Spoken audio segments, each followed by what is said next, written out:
Are you a mom looking to unlock your inner superpower and reach your highest potential? Then the Real Life Moms podcast is for you. It's about being more than just a mom. It's about living the life you desire. So click the link in the show notes and get empowered today. Hi, I'm Billy, and this is the Unlock Your Child's Full Potential podcast, where we discuss how to teach our children the lessons we wish we had learned earlier, the skills that will give them a head start in life. No one teaches you how to be a great mother, and unless you had a great mother to emulate, you have no idea what that even looks like. I believe that we all want to be the best moms and create an environment where our children can blossom into the best versions of themselves. And each of us has uncovered some part of that truth. Let's tap into the collective wisdom and inspire each other to become the moms our kids deserve us to be. Hey guys, welcome to another episode of the show. I'm so thankful for all of you who keep tuning in, eager to learn another lesson not taught in school.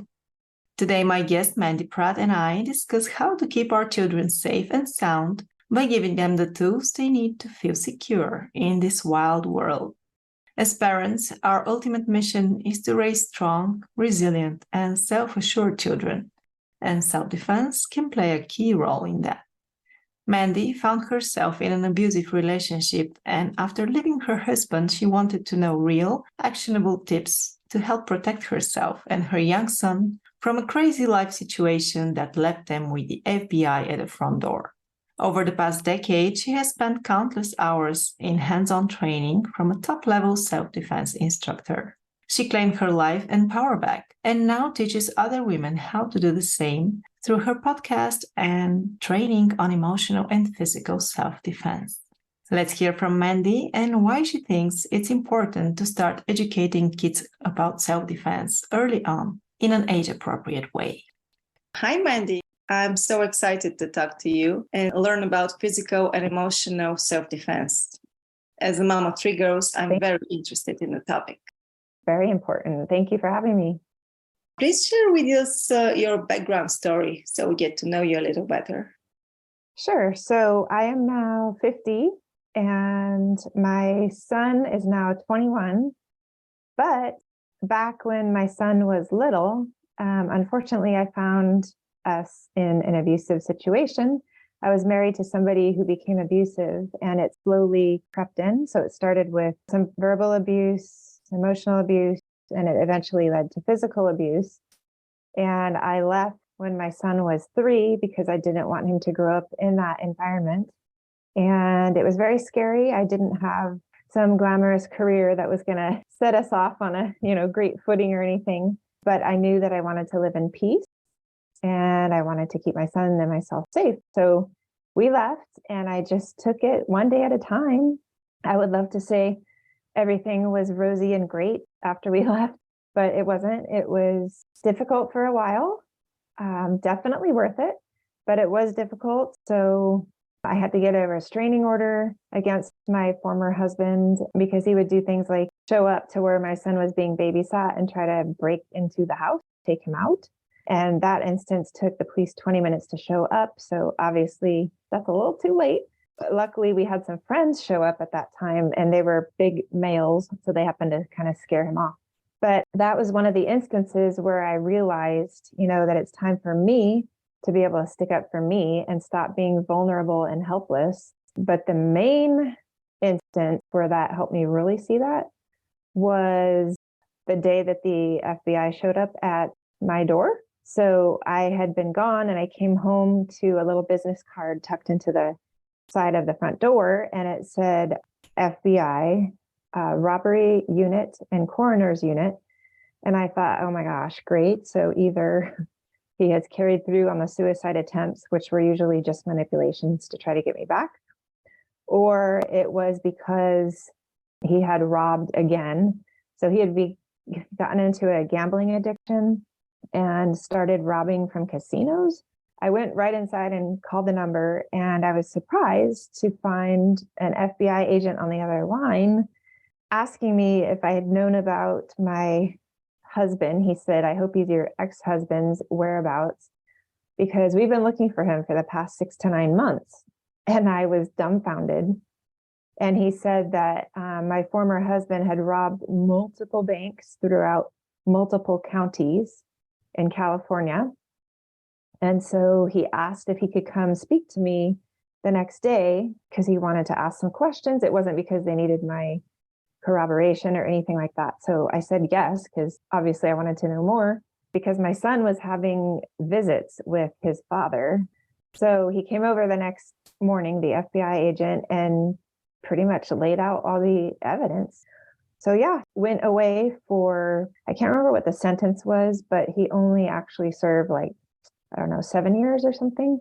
You know, when he came out, I wanted to be ready. And so over that time, I had started studying self-defense because I wanted to not feel so helpless.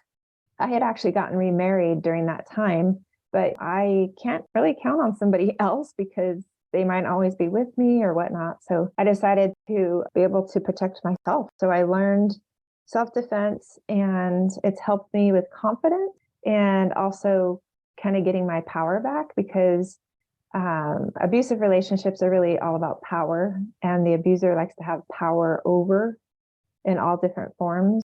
That's how I feel like I got my power back. The bottom line being that it is important to be able to help yourself and help your kids and teach them to be able to advocate for themselves and teach them what healthy relationships are and unhealthy relationships. I read some scary statistics recently that 1 in 3 women will be attacked with the intent of sexual assault in their lifetime. Pretty scary. Mm-hmm. What are some simple things we can do to stay safe? I want to, first of all, just differentiate that there is like what we call, stranger danger. And then also it's important for people to know that there's intimate partner violence, which was my experience. We don't want to go around being afraid of everybody, right? But I think it's important to teach our kids that sometimes the people we know can do things that aren't so safe. That's why it's important to teach them age-appropriate things about this. I have a course that I teach, and a lot of what I'm teaching is just street smart. So it's just how to be aware naturally, not by being nervous all the time and always looking over your shoulder, but it's just being grounded and being present with where you're at the moment. When I go out and walk my dog, I am present with what I'm doing. So I'm not distracted on my phone, checking my email at that time because I'm outside and I don't know what's going to happen outside. So I'm paying attention to my dog and I'm paying attention to my surroundings, but not in a freaked out way. It's just like, oh, look at those birds are so pretty and they're up in the tree, and just being present and enjoying that moment, paying attention, not being distracted. That's key because I know it's tempting nowadays with our cell phones to just keep our head down and be engulfed in what we're doing. But when we're out and about, I think it's important to pay attention to what we're doing. Yeah, and maybe be careful what situations you put yourself into. Oh, yeah, definitely. Things can happen in the day or at night, but our intuition tells us things. And we need to listen to that intuition and teach our kids about that, because what it is it's our subconscious collecting all these different clues. And that is what makes you feel uneasy. And so it's paying attention to that and not just pushing through it going, oh, I must be too paranoid or whatever. It's no, I'm noticing something that's not right. So I'm going to pause and I'm going to think about this for a second or flee or whatever you need to do. Point being, act on what I'm feeling, right? So if I walk into a coffee shop and I notice somebody has on a trench coat and it's summer and he's sweating and he looks nervous, that makes me not feel so right. So what am I going to do? Am I going to just stand there and hope for the best? No, I'm going to either turn around and leave and just go to a different coffee shop, or I'm going to hang out outside and wait till that person's out, whatever the case, whatever you choose that you may do, but it's acting on that intuition.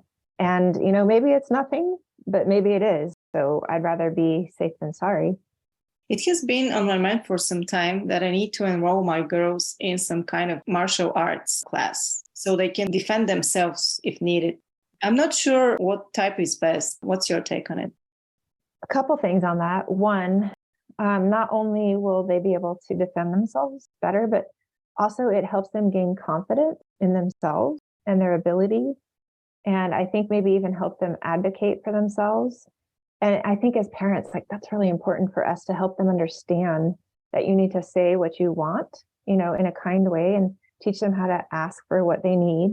Of course, another side note too is I feel like with girls, like especially with my age, like we were brought up with the training of like always be nice and kind and gentle, which is great, but we need our kids to understand that there's a time to get super nasty, like a cornered cat. You know how they hiss and like they scratch and they do all of those things when it's not safe.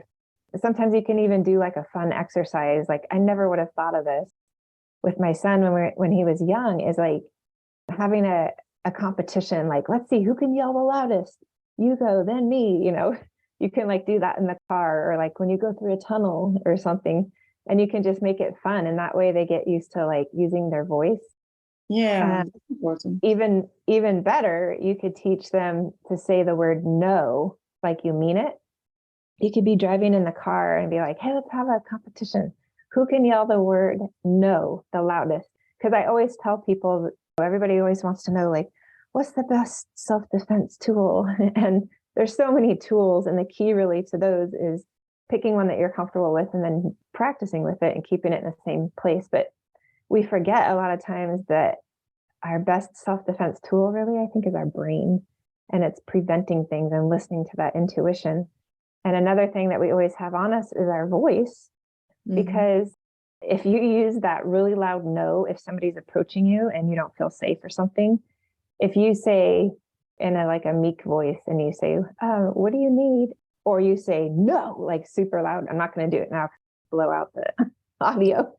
But that's something to do ourselves and teach our kids, because honestly, criminals are looking for an easy target. So they look for people who look not focused. They look distracted. This was actually a proven study done with prisoners that were in a prison. They asked them, what do you look for? And they spot the victim like super quick. And it's because they're distracted. They look meek or like weak. So we don't want to do that. So we want to look like we're on a mission going somewhere on purpose. We want to hold your head up high with your shoulders back. Don't be hunched over and engulfed in your phone or something like that. That's what we want to do. So the best thing is to build their confidence. Yeah. And you had asked about which martial art. I don't think it really matters. What does matter is I would ask them, like, do you also teach street smarts and like how to be aware? Can you teach them that? I know as adults, I always recommend that, because women ask me that for adults. And I always say that Krav Maga is the best. It's like street fighting. So they'll teach you how to actually like take somebody down just in like a common sense type of way. Not that martial arts is not common sense, but it's just more like real fighting, street fighting kind of thing. I don't know, maybe they teach that to kids. I'm not sure, but I would think that any of them would be good. It'd be better than nothing for sure, because it teaches them confidence, teaches them some moves. The best moves we can make too are with our own elbows, our heels. You can use those to fight somebody off. The key is to prevent if we're able to. So again, it's using your brain, it's using your voice, it's paying attention to that intuition, it's being aware of your surroundings. Okay. And the tricky part is to prepare them and empower them without frightening them. Exactly. And so you can even bring it up and just remind them like, hey, you know what? This is a wonderful world that we live in, and we have the best friends and family, and we are so blessed. I know you've been seeing stuff on the news or hearing things, about really mean people. And sometimes that does happen, but it's not the majority. Whatever you want to say, that's like an into discussing it. And again, it's important, I think, to let them know that sometimes even people we know will like do strange things that we never would have expected. And again, that rarely ever happens. But if it does, it's really important that you let somebody know, like me, and you won't get in trouble. Yeah, that's important. Let's talk about emotional abuse, because we talked about the physical one. What about when it's in a relationship we're currently in? What are some signs? Right. I'm so glad you brought that up, because emotional abuse isn't talked about as much. Usually we are talking about a different type of abuse, like physical abuse or sexual abuse. And emotional abuse is just as dangerous. And by the way, this is exactly what I went through. That's basically my story. So emotional abuse can be things like blame shifting, minimizing, rationalizing. Here's an example. I remember when my former husband and I were getting counseling, and he was ordered to go to anger management. This was after he abused me physically. He came back from the meeting, with all the other guys in anger management and told me, geez, you should hear what some of those other guys did. That was nothing what I did to you. Oh, So wow. that is minimizing, and that is not right, not healthy. Blame shifting is another example would be, I found out he was gambling and I left. So he stopped us and, I said, what happened? And he said, oh, that wasn't me. I don't know what they're talking about. They made that up. That's blame shifting, or he'll blame me for it. Well, I had to gamble because you XYZ, whatever. Are you able to recognize that we're in the situation, or you need an outside person to bring your attention to it? That's a great question. So a lot of times this is the case of, you're sitting in it and it starts to happen so gradually. And before you know it, you're way into it.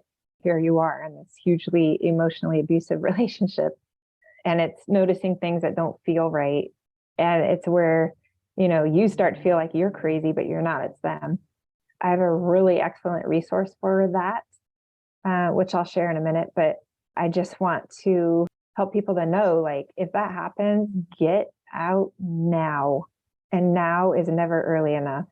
Stats show that just about every instance of verbal abuse, emotional abuse eventually turns into physical abuse. And again, just emotional abuse by itself is enough to leave and get to safety. So 2 resources actually I have. One is a good friend of mine who started a great resource. The website is themendproject.com. So it's the mend, like you're sewing or you're mending, MEND project.com. And on that website, she names all of these behaviors like blame shifting, minimizing, gaslighting, all of that stuff. Really, the key to discovering that you're in this is naming what's happening to you. So that's why I always tell people to go to that website and read all the different things. And you would look at that and then really see it for what it is. And the other resource I would say is the domestic violence hotline. Even if you have a friend being abused, you can use that line and ask them for help, like advice. What do I do for my friend or my sister or whomever? They're there to answer questions and they're experts. So that's what it's there for. Okay. I was wondering if, for example, my daughter a few years ahead is in some kind of relationships that I see red flags, and I draw her attention to this, but she's not able to see it. Does she have to get to it by herself, or I can help her, just show her, this is happening. You have to get out of this relationship. If I were you, I mean, every situation is different. And just from what I know, which is not a lot, but if I were you in this situation, I might show her that website, themendproject.com, and just ask her, I'm not sure what's happening in your relationship. I have some cause for red flags. Maybe check it out yourself through this website and see what you think. I would also, as the mother, I would contact the domestic violence hotline. And I would ask them, like, hey, I'm concerned about my daughter. I see some red flags. What would you recommend? So they would probably have some good ideas for you. Okay, that's good advice. Thank you. Sure. You've written a book, 2 Things to Know Before Buying Pepper Spray. Would you tell us a few things about it? Sure. Yeah, I wrote it because I couldn't find the info I was looking for, because when I went and got the self-defense training, I was trained by somebody super gnarly. He's the one that trains SWAT teams and police. So, he was just teaching me how to use a firearm or a knife, and I was like, well, as women, what about pepper spray? We want to know about pepper spray. And he was like, well, I don't know about pepper spray. It's probably not going to work. But as women, we always hear, carry pepper spray in your purse or your keychain or whatever. And so I wanted to know. So I went and found out. I had to search for all the info. And so I was like, all right, I'm going to put this all together in one place for women so they have this information, because I wanted to know, does it really work? How do you use it? What kind do I buy? All of that kind of stuff. I talk about all that in the book, and it's on Amazon. It's super easy to read because this is important. So we should buy the pepper spray if you're willing to carry it and know how to use it and practice. They even have a practice spray, which is just water that comes out of that same kind of can. I have mine right with me. It's good as a distraction. With pepper spray, I would only use that for distance. So if I got hand-to-hand fight with somebody, I would not use my pepper spray because it would get on me, and then that's just a bad thing. In fact, some of those can reach up to 15 feet or even more, I believe it was. Wow, that's a lot. I know. So it's meant for, let's say, for example, I was in a parking lot, and for some reason, I'm the only one there at the moment. And this creep comes from around the corner and he keeps coming at me. And I use my voice and I say stop or no very loud, right? But he keeps coming at me. I'm going to already have my hand on the pepper spray because I know exactly where it is because I keep it in the same place every day. And I'm going to open it.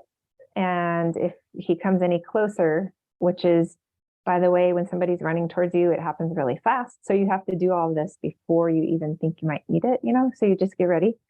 And then if I needed to, I would spray him with that, and it would just give me a second to get a head start running away and yelling, call 911. Best thing is to run away. Exactly. That's one of my points in the book is the whole point. The goal is to escape and get to safety. We don't want to be hand-to-hand fighting with somebody. And a side note, I don't like to carry pepper spray on a keychain because then you lose the surprise element because they see that, right? So they know I'm going to go for that. So I keep this inside my purse somewhere special or in my pocket or wherever I choose, but it's always going to be in that same place. And I know what it feels like without looking at it. So I know how to open it and get it ready. Should I give a pepper spray to my girls when they're teens and they go out? Right. So you have to look up your state and what the laws are.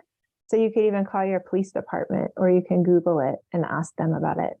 Because there's requirements like you can only buy pepper spray that's less than 3 ounces, or you have to be 18. Okay. Is there anything else you would like to touch upon? I would say kudos to you for thinking about your younger kids and helping them already in an age-appropriate way. I think that's important, because it's difficult when they get older. I know as myself, when I was 16, I was already thinking I knew everything and all of that. So that's why I think it's important to start younger and just with little tidbits. You don't have to sit them down and be like, oh my gosh, here's everything you need to know. I'm going to pile all this stuff on you and I hope you remember it. We don't want to freak them out. So it's just little tidbits, little baby steps along the way, kind of like what we were talking about before. Thank you for bringing awareness to this important topic. It was such a pleasure chatting with you. I learned so much. Please tell our listeners about your podcast, where they can find you and learn more from you. Sure. So it's pretty easy to find me. I'm under the same name on everything. So it's Women Aware and Prepared. So that's my website, womenawareandprepared.com. And that's also my Instagram and also my podcast. So that makes it super easy. So on my podcast, the first 2 episodes, I share my own crazy story. We were also in the news a couple times. And then I have other guests with me, other experts that are sharing about social media, how to keep our kids safe when they're on social media, and teen dating, relationship violence. We're talking about that. I'm sure I'll be listening. I subscribed already. Thank you. Okay, I'm hopping in for just a minute to tell you about the free resource I recently created. It's called the Connection Blueprint, and it consists of 5 tools that will help you improve the relationship with your child and create an environment where your kid feels seen, heard, and loved. After all the lessons we want to teach our kids require us to first have a trusting relationship with them so that they're ready to hear our advice and lean on our support. Anytime I feel disconnected and out of sync with my own children, I get back to this blueprint, put the tools to practice, and it works wonders. I'm sure having a loving and trusting relationship with your kids is a top priority for you too. So check the show notes and get your copy of the Connection Blueprint.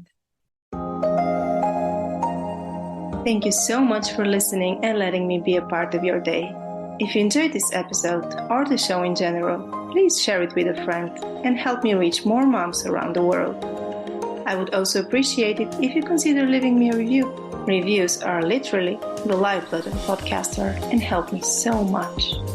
Don't forget to subscribe so you get notified when a new episode drops. See you next week.